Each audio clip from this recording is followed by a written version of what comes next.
Starting next month, you'll pay rent if you want to stay here. Maybe it'll teach you some respect. The words sliced through me like glass under skin. Respect, as if the late nights editing video weren't proof enough. Respect, as if chasing dreams was laziness. Respect, as if love came with an invoice. My throat burned, but my face stayed still. Hi everyone, my name is Serafina Lane. I'm 24 and I've built a fragile empire out of borrowed laptops, coffee shop Wi-Fi, and the kind of determination you can't measure in paychecks. I design campaigns, I stitch memories into films, and I chase a vision no one else dares to see. To them though, I'm just a shadow in their house, burden, a dead weight. Last week, Mom sneered, "When will you finally grow up?" Dad smirked over his glass, "Dreamers don't pay the bills," but silence sharpens, and I'd been sharpening for months. That night, I unzipped my duffel with the precision of a surgeon, hoodies folded like armor, my camera, my hard drives, tucked like treasure in a chest. Grand's denim jacket, threadbare, but brave, rested on top. Each item was a heartbeat, each zip a declaration. I'm leaving before they can make me crawl. Mom's shadow lingered in the doorway. "Don't be dramatic." "I'm not," I whispered. "I'm being exact." Dad's voice rolled down the hallway. "Shut that door by midnight." "I always meet my deadlines," I answered without looking back. I laid my house key on the dresser. It gleamed under lamplight like a coin left on a grave. On the porch, the night smelled of damp earth and unfinished stories.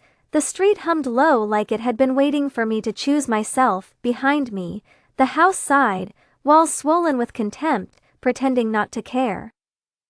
Ahead, the dark stretched endless, uncharted, alive, and in that moment, for the first time in years, I felt weightless, because dead weight doesn't stay behind, it walks forward into the storm. The rain began just as I reached the corner, not a heavy downpour, just thin silver needles pricking my skin, as if the night wanted to baptize me before I crossed into something new. My duffel grew heavier with every block, straps digging into my shoulder, but my steps never faltered. I didn't know exactly where I was going, just away. The bus stop at Pine and Alder glowed under a flickering street lamp. A man in a soaked trench coat muttered to himself on the bench, tapping a rhythm against his thigh. I stood a few feet away, clutching my bag, heart pounding like I'd committed a crime. Maybe in their eyes I had leaving before being shoved out, refusing to shrink. My phone buzzed in my pocket, a message from Mom, "Don't be stupid. You'll come back when you realize you can't survive alone." I stared at the screen, water dripping from my lashes, and for a split second, doubt coiled through me. Could I survive? Rent, groceries, bills, adult storms waiting to swallow me whole.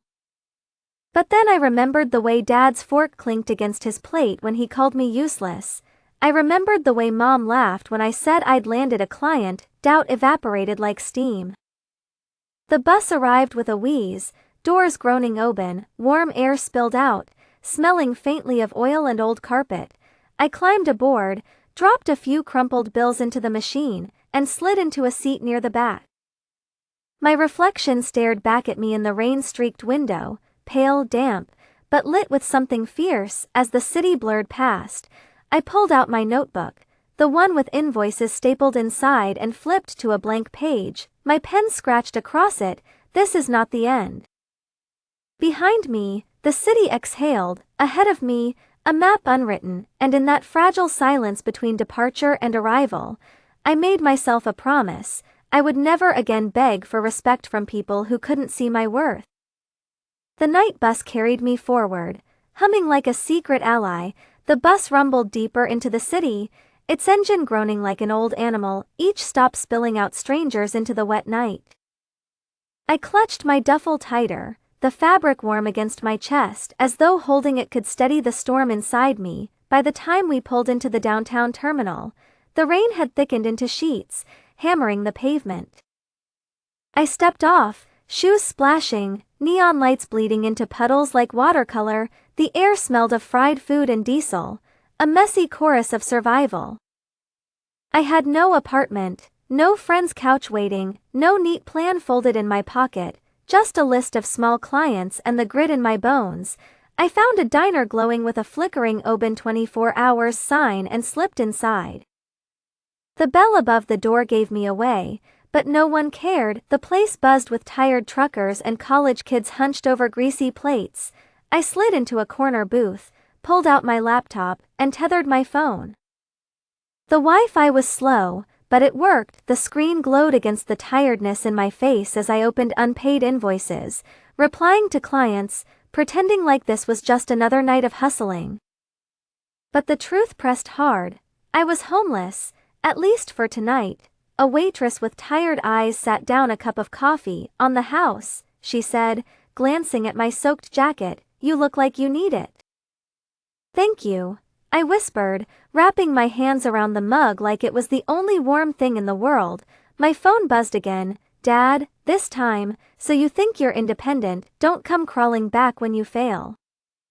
The words should have shattered me. Instead, they burned clean through the doubt. Failure wasn't leaving. It was staying where respect never existed. I stared at the rain trickling down the diner window and felt something inside shift. This wasn't exile, this was escape, and I knew deep in my chest the life I was about to build would not just prove them wrong, it would make them regret ever calling me dead weight. The storm outside wasn't breaking me, it was baptizing me. I stayed in that diner until the sky softened from black to gray, the storm finally breaking into a tired drizzle. The waitress gave me a refill and a smile that didn't ask for anything in return. I tucked her kindness into my chest like a secret I'd need later. With dawn came decisions. My account balance was thin, just enough for a cheap motel, maybe 2 weeks if I stretched every dollar.